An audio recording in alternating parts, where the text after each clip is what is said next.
Hi there, I'm Ginny of the YouTube channel Finickety Reader. I did a whole bunch of reading over the weekend, but I only finished one small book and a set of comics. Most of my time, at least 12 hours, went on Christine Keneally's A New History of Ireland. It's a very informative book, and it's really helping me with my coursework, but it's slow going because there's a lot of words on each page, and it takes concentration to remember even a bit of it. But now I'm going to tell you about the books I actually managed to finish. My relaxing book was The Moon is Down by John Steinbeck. I couldn't really call it fun, but after reading about King James II and William of Orange fighting each other in the War of Two Kings, I just needed something else.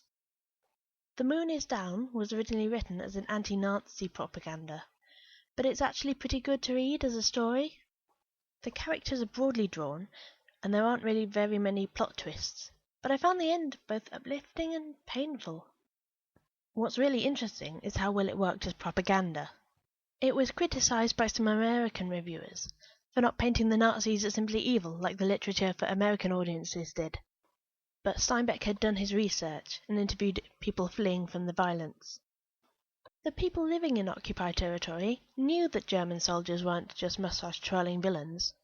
They were human people with personalities and faults that could be fought psychologically as well as with guns. This humanized view of the enemy was more realistic, but it was also what the readers needed to hear.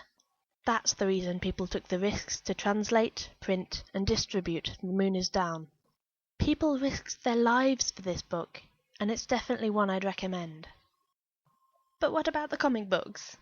I think I told you guys in an earlier video that I read the first 2 issues of the Agents of S.H.I.E.L.D. Well, I finally got back to the series. There are only 10 of them in the series.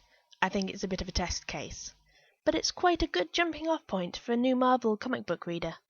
If you have watched the TV series, beware of going into the comics expecting it to be exactly the same. I did that a little bit.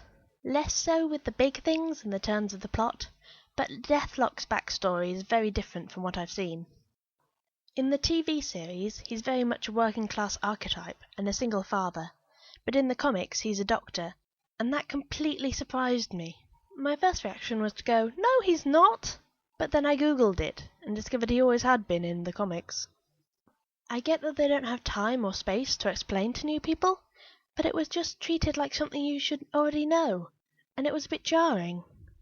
I did like it though, and I hope they start a new story arc. I hope you guys have enjoyed this video. Talk to you later.